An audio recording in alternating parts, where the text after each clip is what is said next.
今天我想请您跟我一块儿尝试去理解一个可能是20世纪以来最复杂但是也最撕裂的中国人。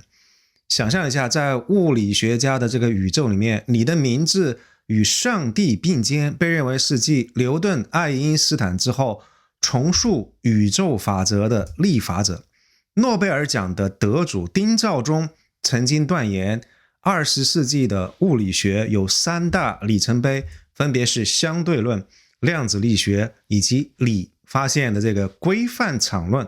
你的同行伟大的物理学家戴森称赞你是继爱因斯坦跟狄拉克之后物理学卓越的设计师，因为你对于自然的神秘能够比别人看得更远一点。而富兰克林学会在为你颁发鲍尔奖的时候，将你发现的理论与牛顿、麦克斯韦、爱因斯坦的成就相提并论，并且预言将会对于未来产生可以相提并论的影响。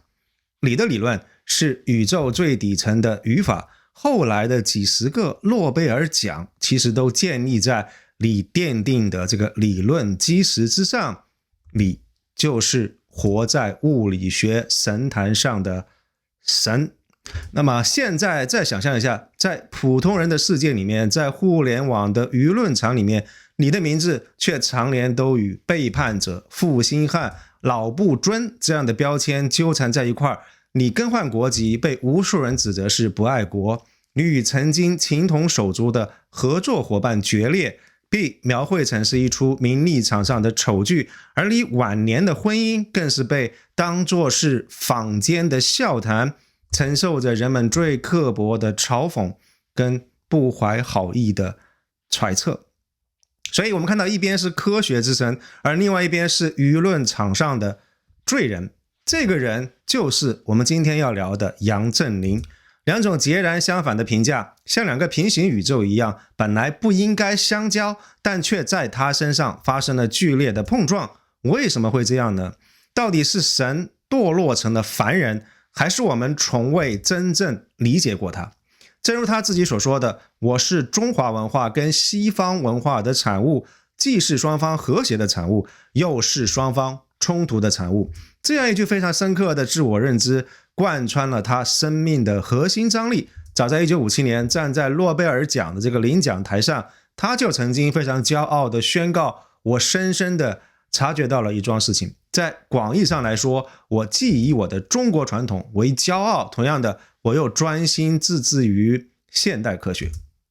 所以要回答这么一个问题，我们不能够只站在任何一个极端。今天就让我们用这个视频来穿越杨振宁的3重宇宙。那第一重是封神之路的科学宇宙，我们将会看到他的大脑如何触及到了宇宙的终极奥秘，为物理学构建了全新的语法课本。第二重是人性抉择的争议宇宙，我们将会直面所有那些对于他的最尖锐的指控，来尝试理解风暴眼中的杨振宁究竟经历了什么。而第3重宇宙是归根反哺的家国宇宙，我们将揭示一个很多人可能并不知晓的真相，就是这位曾经饱受不爱国争议的老人究竟为今天我们看到的这个现代中国留下了什么。我们一起把一个完整的立体的杨振宁还给您。想要理解杨振宁在物理学当中无可撼动的地位，我们必须要开启一场跨越300年的思想史的巡礼，去看一看那3位为宇宙立法的巨人。那第一位是规律的发现者牛顿，在牛顿之前，整个世界其实是分裂的，天上的星辰遵循着一套非常神秘的法则，而地上的万物则遵循的另外一套。是牛顿第一次用他简洁有力的3大运动定律跟万有引力的定律，第一次宣告宇宙其实是统一的。无论是月球围绕地球的公转，还是一颗苹果的坠落，背后的力量是同一种，可以用同一个非常优美的数学方程式来描绘。牛顿抹平了天与地的界限，他就好像是一位先知一样，为我们读懂了上帝写下的自然的法典。而第2位呢，是时空的重构者爱因斯坦。牛顿的宇宙建立在一个绝对的舞台之上，时间均匀流逝，空间一成不变。但是爱因斯坦呢，这位思想上的巨匠却告诉我们，你们错了，舞台本身就是演员。他的广义相对论提出了一个石破天惊的思想，也就是引力根本不是什么普通意义上的力，而是大质量的物体把时空这样一张蹦蹦床给压弯了。物质告诉时空应该如何弯曲，而弯曲的时空则告诉物质应该如何运动。1919年，当科学家们在日食的观测当中看到光线果真在太阳引力场当中弯曲的时候，全世界都沸腾了。爱因斯坦没有在牛顿的舞台上增加角色，他把整个舞台都颠覆了。好了，现在轮到第3位出场了，语法的立法者杨振宁。而这样一位立法者，他的独特品味正是在2座截然不同的思想熔炉当中锻造出来的。第一座熔炉是在抗战烽火连天当中诞生的传奇大学西南联大。那个时候联大的物质条件是极度匮乏，学生在茅草屋顶的教室里面躲避空袭，在昏暗的桐油灯下苦读，但精神财富却空前富足。在这里，杨振宁与黄坤、张守廉组成了著名的3剑客，在昆明的茶馆里面，为了量子力学当中测量的准确意义这么一个根本的问题，可以进行无休止的激烈辩论。这样一种思想上的训练是自上而下的演绎法，从物理学的最高原则出发，进行严密的逻辑推演。而第2座熔炉则是群星璀璨的芝加哥大学，在这个地方他遇到了像费米这样的大师，深受其影响。费米的风格则是一种自下而上的归纳法，先非常敏锐地抓住全新的一个物理现象，然后从中萃取出本质。而杨振宁的伟大之处在于他将2种看似非常矛盾的思维的范式完美融合为一体。他既能够像联大的理论家一样，从对称性之美出发，自上而下的构建出杨米尔斯理论这样非常宏伟的数学大厦，又能够像芝加哥的实验主义者费米一样，敏锐地抓住实验当中的反常，自下而上的做出颠覆性的突破。而非常有趣的一个细节是，这样一位理论物理的王者，在现实世界里面却是一个动手能力极差的学生。在芝加哥大学的实验室里面，他经常会引发一些小的事故，以至于同学们给他取了一个外号，哪里有爆炸哪里就有杨。正是这样一种被迫的专注，让杨振宁把全部的精力都投入到了那个由数学逻辑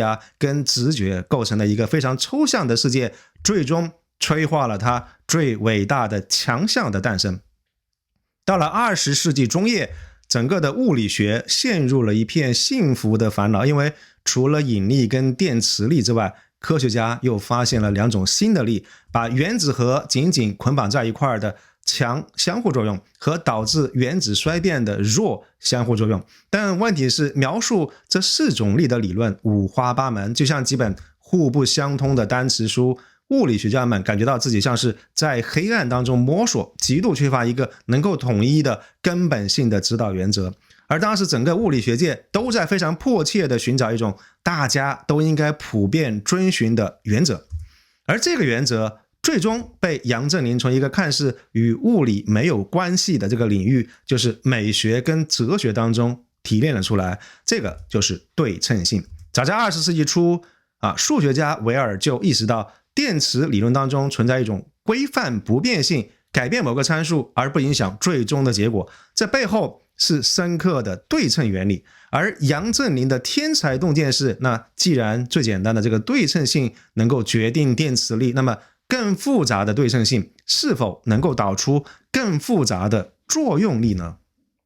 从1947年到1954年，杨振宁一直在琢磨这个事儿，为此甚至走火入魔。在非常复杂的计算当中，总会出现一些冗长的、丑陋的、没办法处理的项。这个让他一次又一次的陷入了死胡同，而突破发生在1954年，他在布鲁克海文国家实验室与年轻的物理学家罗伯特·米尔斯共享办公室。在一次讨论当中，他们萌生了一个非常大胆的想法，能不能够在理论当中引入一个简单的数学项，去奇迹般的抵消掉所有不想要的复杂项呢？结果是令人震惊的，当这个简单的二次项被引入公式以后，所有复杂的项都被非常完美的抵消了，只留下一个异常简洁优美的数学表达式。在那一刻，他们意识到自己发现了金矿。杨振宁提出了一个颠覆性的思想：对称性支配，互相作用。这是什么意思呢？我们打一个简单的比方，大家想象一下，爱因斯坦之前的电磁理论就好像是我们规定整栋大楼的1楼是0米的高度基准，这是一个全局对称，也就是所有房间的高度都必须要参照这一个统一的标准。但杨振宁的天才之举在于，他问了一个更加深刻但是也更疯狂的问题，就是说我们能不能不要这个统一的标准？如果我们要求在每一个独立的房间里面都可以任意定义我脚下的地板是0米，整栋大楼的物理规律，比如说水管里的水压差，还是必须要完全一样。这种做法可能吗？直觉上这是不可能的，对不对？因为你在1楼说地板是0米，我在5楼说我的地板也是0米，那整栋大楼不就完全乱套了吗？但杨振宁发现，想要让它不乱套，只有一个办法，就是必须要引入一种新的东西，一种连接场，来时刻传递每个房间0米标准的一个变化信息，并且自动修正，从而保证物理规律在任何地方都是一样的。那这个必须被引入的连接场就是规范场，而传递信息的例子就是传递相互作用的媒介子，比如说光子。而这个物理理论当时面临一个非常致命的难题，就是理论预言传递作用力的这个例子必须要没有质量，而实验当中从未发现过这样的例子。而这个难题足以让大多数的物理学家望而却步，连物理学巨匠泡利都提出了非常尖锐的质疑。但是在非常痛苦的权衡之后，杨振宁跟米尔斯他们依然决定发表自己的论文。杨振宁后来回忆说整个想法实在是太漂亮了，应该发表。他们都相信内在的数学和谐预示着深刻的物理真理，眼前的困难未来一定会得到解决。这是一种近乎柏拉图式的审美信仰，宇宙的底层逻辑必然是优美的。所以这个也是杨米尔斯理论的精髓，它提供了一部创生宇宙规律的语法书，它告诉所有的物理学家，你们从现在开始别再瞎猜了，只要你们告诉我你们想描述的相互作用遵循哪一种对称性也就是所谓语法书当中的名词，那么这部语法书它就会非常自动的强制性的告诉你们这个相互作用的理论应该是什么样子，这个也就是语法书当中的句子。而这样一部语法书直接成为了粒子物理标准模型的绝对基石。历史的发展充满了戏剧性，而这个最初为了解释相互作用而发展出来的理论，因为质量难题被暂时搁置。但是到了60年代，物理学家们发现一个基于杨米尔斯理论框架的电弱统一理论可以完美的统一电磁力跟弱相互作用。随后在70年代，另外一个基于杨米尔斯理论的量子色动力学精确地描述了夸克之间的强相互作用。所以杨振宁这本物理学的基础语法书，它的威力到底有多大呢？有人统计过，在他获得诺奖之后的60多年里面，至少有7个诺贝尔的物理奖是因为验证了或者应用了他的杨米尔斯理论而颁发。那与此同时，还有6个数学界的最高奖菲尔兹奖颁给了研究他方程的数学家。所以现在您明白了吗？杨振宁的贡献，他不是多发现了一个定律，而是提供了一整套可以系统性的创造物理定律的思维范式。物理学从此以后从经验归纳的时代跃升到了原理演绎的时代，而杨米尔斯理论当中的一个数学难题至今仍然是克雷数学研究所悬赏100万美刀的7大千禧年大奖难题之一，所以这个就是物理学界的封神。当我们走出那个非常纯粹的优美的科学的宇宙，回到现实的时候，风暴便会迎面而来。现在让我们直面那些贴在杨振宁身上非常刺眼的标签。那第一个是国籍风波，放弃中国国籍这几个字在很多人心目当中几乎等同于背叛。我非常能够理解这样一种情感，一个由故土培育出来的英才，在海外功成名就之后，却选择了加入他国的国籍。那这个在情感上确实让很多中国人难以接受，但是我们也不能够脱离时代背景去评判一个人的选择。杨振宁是在1964年加入美国国籍的，那是一个什么样的年代，大家都非常清楚，对不对？中美之间完全敌对跟隔绝的冷战最高峰。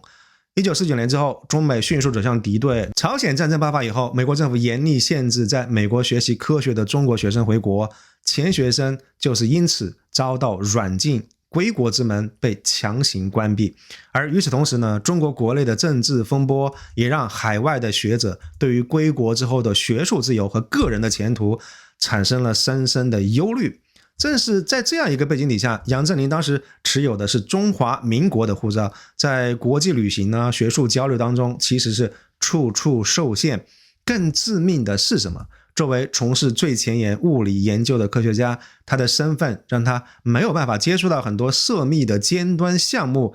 他的学术生涯被严重的限制了。而生活当中的歧视更是无处不在。杨振宁曾经亲口回忆说，哪怕自己现在已经是世界知名的科学家了，当时想要在普林斯顿附近买个房，房主一听说他是中国人，立马就毁约。哪怕去咨询律师，律师也非常坦白的告诉他说，你是中国人，这场官司还是不要打了，打不赢的。所以我们可以想象一下，带入他当时的那个场景，事业上处处碰壁，生活中时时被歧视，换作是您的话，您会怎么选呢？只要加入美国国旗，在当时几乎是一个为了生存跟事业就能够继续下去，所有这些不便都会消失的一个无可奈何的现实的选择。但这个选择对于杨振宁而言，其实是一个极其痛苦的决定。痛苦的最大来源就是他的父亲，著名的数学家杨武之。杨武之是老一辈的爱国知识分子，曾经3次前往日内瓦劝说他的儿子回国。杨振宁后来在很多场合都反复提到这件事情，他的父亲在临终之前对于他放弃故国，在心底的一角始终没有宽恕过自己的儿子。父亲杨武之的不宽恕像一根刺一样深深扎在他的心里几十年。我们后面会讲到他究竟是如何用了自己的一生去回应父亲这道无声的责备。那如果说国籍之争是杨振宁与时代的一个关系，那么他与李政道的决裂就是他个人世界里面最令人感到扼腕叹息的一场风暴。我想这是一出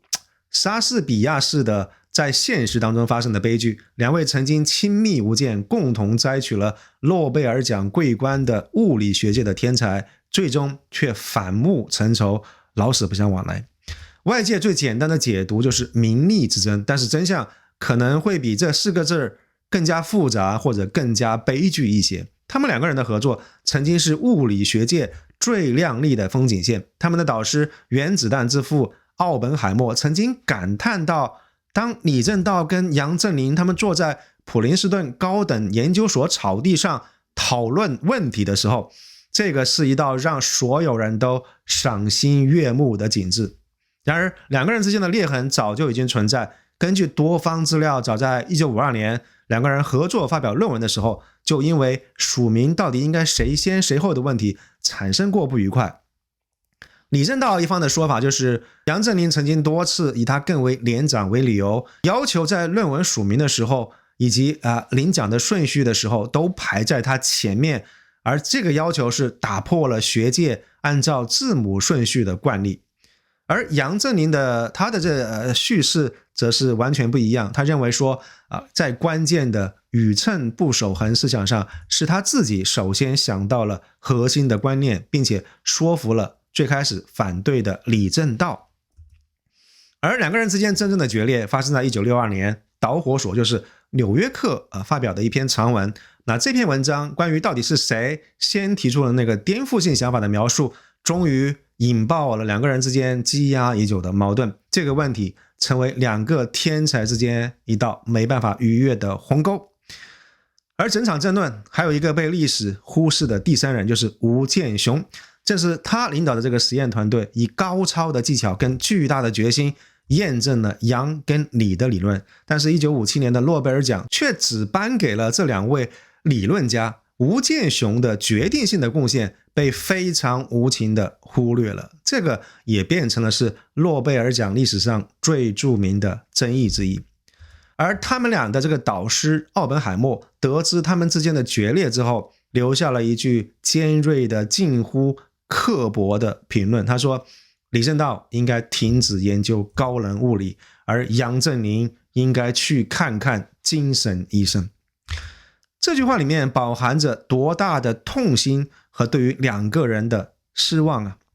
有人猜测杨振宁之所以多次要求按照年龄排序，可能会源于他的父辈教育当中根深蒂固的专长观念，而李政道则是遵循了国际科学界的一个通行的规范。这样一场个人的恩怨，也有可能是两种文化价值观在顶级科学场域的一个激烈碰撞所导致的结果。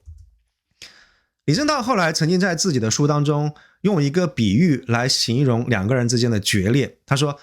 两个孩子在沙滩上奔向闪闪发光的宝藏，一个说我先看到的，而另外一个说是我先打开的门。他们最终找到了金色的帝国，但是却再也回不到当初的并肩。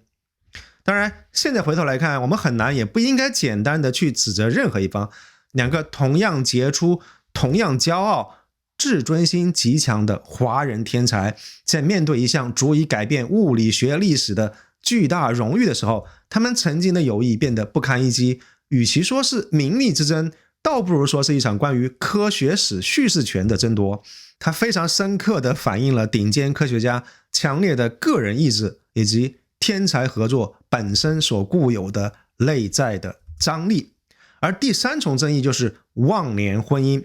我们现在必须要谈一谈那个最八卦也是最能够引爆舆论的话题。2004年82岁的杨振宁与28岁的翁帆结了婚。这个消息一传出来，舆论瞬间炸开了锅，什么老牛吃嫩草啊，为老不尊啊。而对于翁帆说他是图财图名的揣测，各种讥讽嘲笑和批评排山倒海一样。但是在喧嚣的标签底下，两个人真实的关系到底是怎么样的？在这个地方我想先分享一下某位推友的亲身经历。就在结婚的那一年2004年年底两个人在海南三亚度假。那这位推友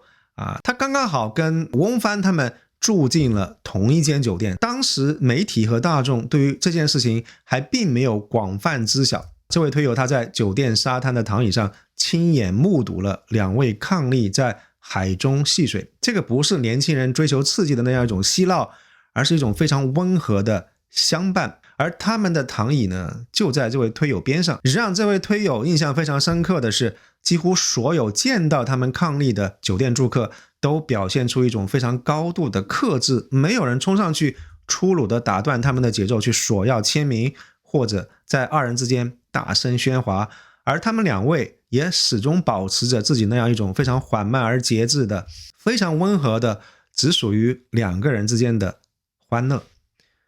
这位推友那个时候还很年轻，看到这一幕，他尝试去问自己，爱到底是什么？难道不应该是电光火石，是刹那间的燃烧吗？但是今天当他看到杨振宁的这个消息的时候，他仿佛已经能够懂得，若有一人能够平静相伴，时时携手，偶尔亲吻，那这个便已经是两个人之间巨大的幸福了。我想这位推友当年的困惑和今天很多人的不解乃至于嘲讽，或许都源自于一个早就已经过时的假设，也就是说，人生其实只有学习、工作、退休这3个阶段，而82岁的年纪理应该是故事的终点，是一个安静等待落幕的年纪。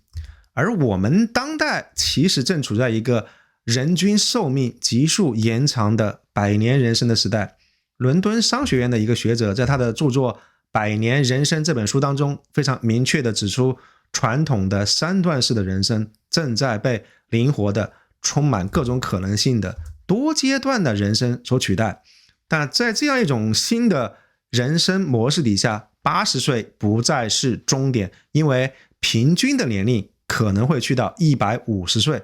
，80岁完全可以是一个新阶段的人生起点。我们与其去问杨振宁为什么要这么做，倒不如问一问，当一位杰出的灵魂开启他人生全新的，但也可能是最后的篇章的时候，他到底需要一个什么样的伙伴来共同走完这一段旅程呢？这里面有一个很少人知道的细节，杨振宁的挚友南开大学的葛墨林院士曾经回忆说，在杨振宁他再婚以前，他有一次去清华探望那个时候独居的杨先生，推开门之后，他发现杨振宁正发着39度3的高烧，穿着睡衣，脸色蜡黄，但是身边空无一人。在那一刻，他非常担忧杨振宁的情况，一个为人类智慧做出过如此巨大贡献的国宝级的科学家，晚年却是这样一种孤苦伶仃的状态。而婚后呢，葛院士用非常肯定的语气说，杨先生他目前的健康的状态跟翁帆在婚后的这个照顾绝对分不开，翁帆绝对是有功劳的。他描述了很多的细节，比如说冬天出门的时候，翁帆一定会为杨振宁系上围巾，逛公园走上10几分钟就坚持让他歇一会儿，并且把石头的这个座椅擦干净让他坐下来。在杨振宁几次重病入院期间，都是翁帆忙前忙后寸步不离的守在他身边。而杨振宁第一任妻子的妹妹也曾经多次公开感谢翁帆，说他给了杨振宁一个幸福的晚年。但翁帆仅仅只是生活上的照料吗？我个人觉得远不止于此。按照百年人生的这个观念呢，在漫长的人的生命当中，除了金钱这样一种有形的资产，健康、知识、活力跟高质量的人际关系，这些无形的资产才是决定一个人生命质量的关键。从这个角度来看，翁帆他所扮演的并不仅仅只是一个传统意义上的妻子，而是杨振宁最宝贵的无形资产的这个守护者与共同经营者。翁帆守护了杨振宁的健康资产，那些系围巾、擦石凳子的这个细节是让物理之躯得以延续的保障。翁帆他丰富了杨振宁的活力资产，通过一起看画展呀、听歌剧呀，为他注入了非常鲜活的情感与精神上的能量，来共同抵御杨振宁晚年可能会面临的这个孤寂与衰败。而最重要的是什么呢？就是翁帆他守护了杨振宁最核心的生产的资产，也就是他那样一颗仍然在为科学、为国家思考的大脑。翁帆为杨振宁创造的这个安稳的港湾，在客观上、事实上极大的延长了杨振宁为这个世界发光发热的宝贵的岁月。所以，如果我们能够跳出陈旧的3段式人生的框架，你就会发现，杨振宁与翁帆的结合，并非一桩挑战传统的奇闻，更像是一个百年人生的新时代的非常深刻的预言。它向我们提前揭示了，在未来，当人的生命足够漫长的时候，多阶段的人生会成为常态。50岁，你可能重新进入大学学习；70岁，你可能开始创业。传统上的这个生理上的年龄将会越来越不能够定义一个人的生活方式，你也可能会看到越来越多跨越年龄限制的忘年恋情。而到那个时候，伴侣的双方是否能够拥有共同的价值观，能否在漫长的岁月里面相互扶持，共同成长，而这些因素的重要性可能会远远超越了年龄的匹配。所以我想，年龄的数字将不会再是定义两个人之间关系跟人生阶段的唯一的标尺。到那个时候，大家会更加关注生命的质量，更加珍视那些能够共同维护并且增值两个人之间无形资产的深度的人生伴侣的关系。杨振宁把翁帆称之为上帝恩赐的最后的礼物，这样一份礼物不仅守护了他个人的晚年，更是无意当中为我们所有人上演了一场关于人生未来如何规划的非常具有启发性的一堂课。现在公众对于两个人之间婚姻的争议，实际上反映的是一种对于天才非人化的期待。大家习惯了将科学巨匠供奉在神坛上，期望他们的生活也符合某种超凡脱俗的道德剧本。但是我想杨振宁跟翁帆他们终究也是需要情感慰藉的凡人。那说完了这些争议，我们可以进入杨振宁的第三重宇宙，这个也就是我个人认为今天所有中国人都最应该了解的一部分。这位饱受不爱国争议的科学家，他究竟为中国做过些什么？他的贡献我想可以概括为三个角色：引路人、奠基者跟建言者。首先，作为引路人，他为中国延揽了最顶尖的人才。一个战略科学家的价值不在于他自己本身有多牛，虽然杨振宁已经足够牛了，他都已经封神了，对不对？而更在于他能够为国家拉来多少牛人。在这方面，我想杨振宁做了一件对中国未来的科技发展可能影响高达几十年的大事。1971年，中美之间隔绝20余年的这个坚冰尚未完全融化，就在乒乓外交刚刚打开了一条缝隙之后不久，杨振宁毅然决定回国访问。他成为中美关系解冻以后第一位访问新中国的世界顶级的华裔学者。这个举动需要巨大的勇气，他返回美国以后立即遭到了 FBI 的这个盘问。而这样一次破冰之旅的意义其实已经远远超过了个人的探亲，他向全世界传递了中国愿意开放交流的信号。而更重要的是什么呢？他为成千上万的海外华人学者打开了一扇回国交流的大门。而在当时与周恩来总理的这个会面当中，杨振宁他力陈发展基础科学的重要性。这个在当时强调理论联系实际的这么一个政治的氛围当中，是极具前瞻性的政策建议。而此后数十年，杨振宁将这样一种桥梁的角色制度化了，他募集资金资助中国的学者赴美进修，他当选了全美的华人协会的首任会长，非常积极的推动中美关系的正常化。他将自己在科学界的声望巧妙地转化成了一种独特的地缘政治的资本。而最具战略意义的是2004年，在他的极力劝说跟推动下，当时世界上最顶级的计算机科学家之一，图灵奖的得主姚期智做出了一个震惊学术界的决定，他辞去了普林斯顿大学的终身教职，全职回到清华。姚期智他自己回忆说，能够和少年时代的偶像杨振宁先生讨论回清华任教，这个让他感到如沐春风。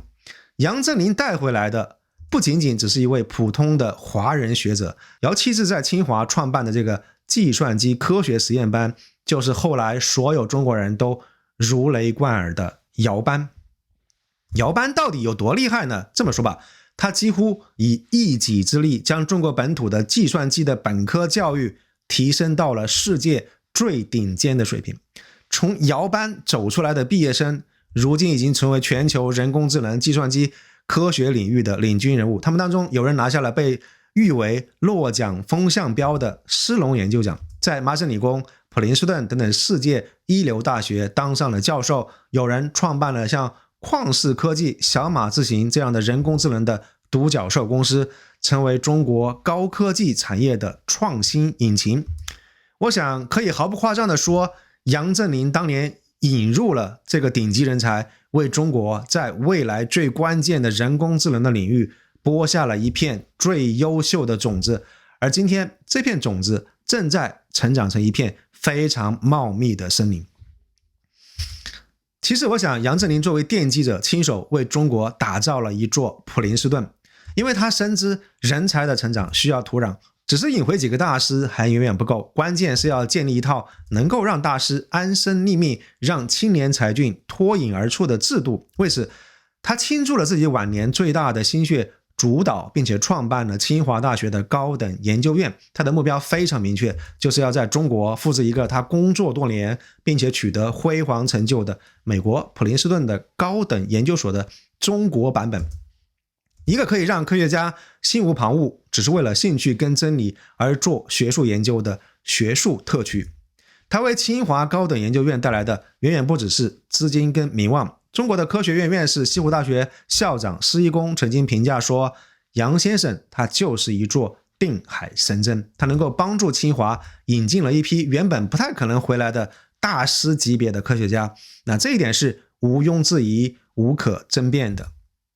杨振宁到底付出了什么？他不仅仅是贡献了自己的智慧跟声望，更是砸锅卖铁，把自己在清华的工资全部捐献出来。在研究院筹建最关键的时候，他甚至卖掉了自己在美国纽约长岛的别墅，将所得的100多万美金连同部分的诺贝尔的奖金全都捐给了这个研究院。而更让人动容的是他的这个身体力行。2004年已经82岁的杨振宁，一个在物理学界已经封神的人物，竟然坚持为清华大学物理系的大一本科生讲了整整1个学期的基础物理课。在当时国内很多非常知名的教授已经开始不屑于给本科生上课的这么一个不算好的风气底下，杨振宁的这个举动非常深刻地影响了清华乃至于中国高等教育界的风气。而他亲手打造的这样一片学术的净土可以说是成果斐然，其中最耀眼的就是2013年薛其坤院士团队在实验上首次发现的量子反常霍尔效应。那这个发现被杨振宁评价为是从中国实验室里第一次发表出来了诺贝尔物理学奖级别的论文。而这个成果的诞生正是杨振宁所搭建的平台促成的。杨振宁晚年用尽全力的这个回归与反哺，不仅仅是叶落归根，更像是一场迟到了半个世纪的自我的救赎，是在偿还一笔欠了父亲一生的情感的债务，向父亲的在天之灵证明了那个曾经选择异国身份的儿子最终将自己的一切奉献给了故土。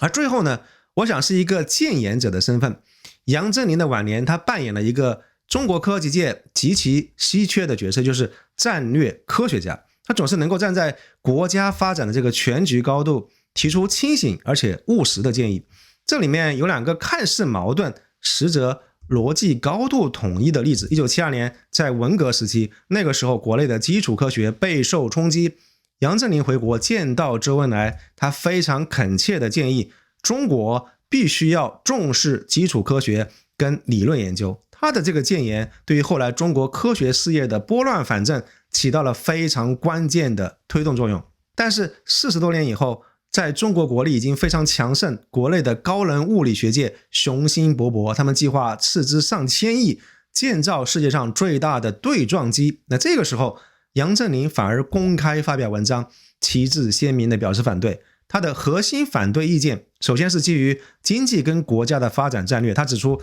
建造一个这样的设备将会耗资超过200亿美金，还是一个无底洞，并且以美国已经被迫终止了类似项目为例，警告这个巨大的财务风险。他认为对于一个在环保啊、教育啊、医疗等等领域依然面临非常巨大挑战的一个发展中国家，这是一种不合时宜的奢侈。而且这样一个项目会严重的挤压其他一些更具有应用前景或者是更迫切的基础科学领域的经费。而第二点，从纯科学的角度，杨振宁也对于项目预期的一个主要的科学目标，就是寻找所谓的超对称粒子，提出了他自己的质疑。他认为投入巨资去验证一个猜想之上的猜想，科学上的回报率具有极大的不确定性。所以你看，从70年代他力主发展基础科学，到21世纪反对上马最基础的大科学工程，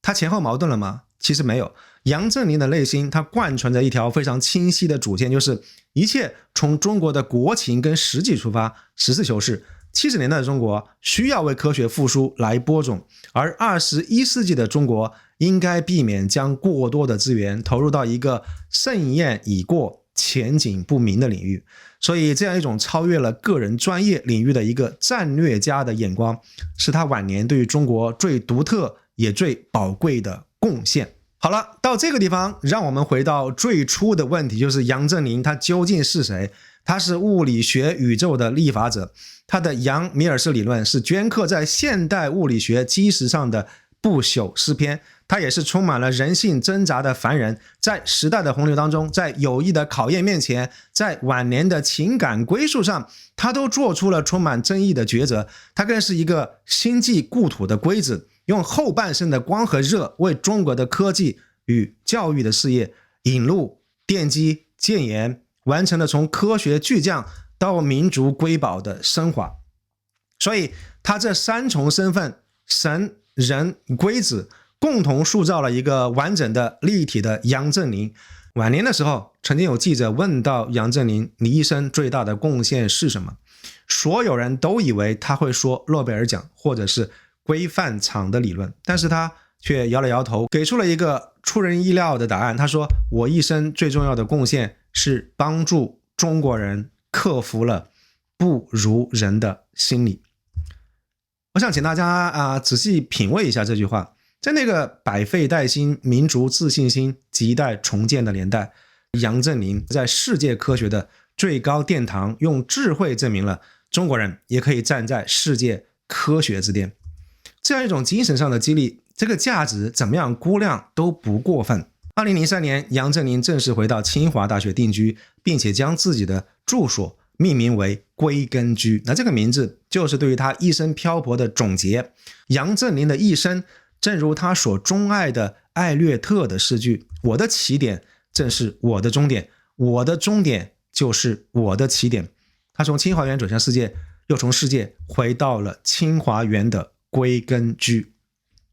而这样一个完美的圆，画出的是一个天才的头脑如何与一颗跳动的中国心共同走过了一个风云激荡的年代。他留下的遗产不仅仅是科学公式跟学术机构，更是一系列深刻的命题。他学术特区这样一个模式能否在中国被大规模的复制，在全球化与逆全球化交织的今天，中国还能不能够培养或者是吸引回像他这样重量级的战略科学家呢？我想杨振宁他不仅为物理学提供了新的语法，也为我们理解科学、个人与国家之间的关系提供了一个无可替代的可以研究的范本。当我们用一种更加宽容、更加理性的眼光去审视这位世纪老人的时候，我们会发现他的每一个选择其实都深深地烙印着时代的痕迹，他的每一个争议都折射出中华民族在现代化进程当中的一个内心的焦虑，而他做出的每一份贡献都见证了中国从科学荒漠到科技强国的一个历史性的跨越。非常感谢您的收看，我是艾生，我们下期节目再见，谢谢。你们比如说是你去念研究院，这是我所有的研究生我都跟他们这样讲的。你到研究院去，你到一个还好的研究院去念书的话，你就发现多半你的同学都很好，都是要不然他不会进到这个学校里来的。可是过了10年，过了20年以后，你就发现他们的贡献悬殊，有的人做得非常好，有的人费了很大的劲不成功。这里头最重要的一点，不是说是哪一个人比另外一个人就聪明的那么多，也不是说一个人比另外一个人就努力那么多，这些当然也有点关系，这都不是最重要的。最重要的是有人走进了有发展的领域，有人走进没有发展的领域，甚至是强弩之末的领域。这个是我认为是每一个研究生对于他自己的前途最重要的一个决策的地方，就是你得走到一个前途能够发展的地方。怎么能够走到一个前途有发展的地方呢？你必须要把你的天线伸得远远的，而且你要能够因为你单是看文章，